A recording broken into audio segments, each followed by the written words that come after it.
एक बार फिर किसान अपनी मांगों को लेकर आंदोलन कर रहे हैं। पंजाब में हालात तो ये हो गए हैं कि किसान और पुलिस आमने सामने तक आ गए। लेकिन आपको बता दें, किसानों की ये मांग नई नहीं है, बल्कि इन मांगों को लेकर किसान लगातार विरोध प्रदर्शन करते आ रहे हैं। न्यूनतम समर्थन मूल्य यानी कि एमएसपी के लिए कानून बनाने, स्वामीनाथन आयोग की सिफारिशों को लागू करने सहित कई मांगों के साथ किसान दिल्ली कूच कर रहे हैं।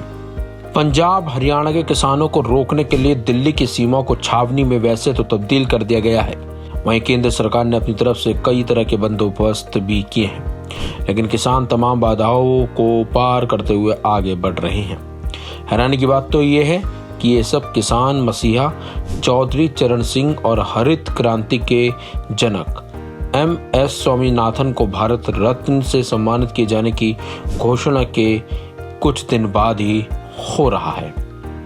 आपको बता दें, किसान नेता और पूर्व प्रधानमंत्री चौधरी चरण सिंह का मानना था कि कृषि विभाग में ऐसे अधिकारी हैं जो जौ के पौधे और गेहूं के पौधे के बीच अंतर नहीं कर सकते। सिंचाई विभाग में ऐसे अधिकारी हैं जो नहीं जानते कि किसी फसल को कब और कितना पानी दिया जाता है।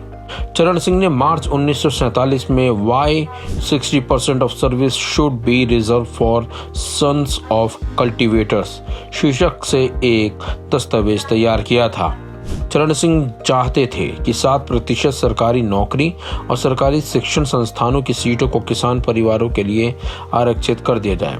चरण सिंह ऐसा इसलिए चाहते थे ताकि किसानों पर आश्रित बच्चों का प्रतिनिधित्व सुनिश्चित हो सके।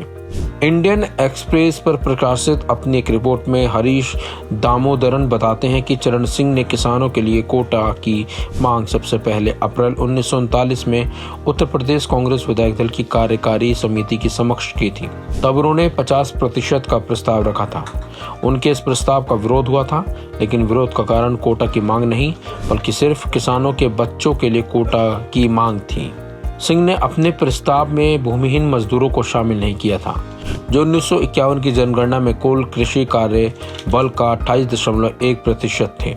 प्रस्ताव का विरोध होने पर सिंह ने कहा था कि मुझे जोत वाले किसान के साथ कृषि मजदूरों को शामिल करने में कोई आपत्ति नहीं है, लेकिन उस स्थिति में मैं 7% के बजाय 75% कोटा की मांग रखूंगा। चरण सिंह की मांग की धमक आज भी सुनाई देती है।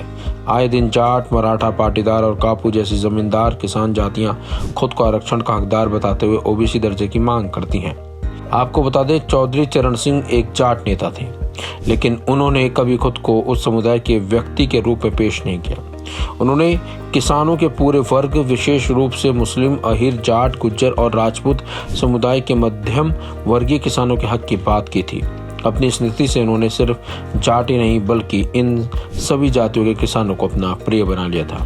फिलहाल इस खबर में बस इतना ही। अपडेट्स के लिए बने रहिए वन इंडिया के साथ।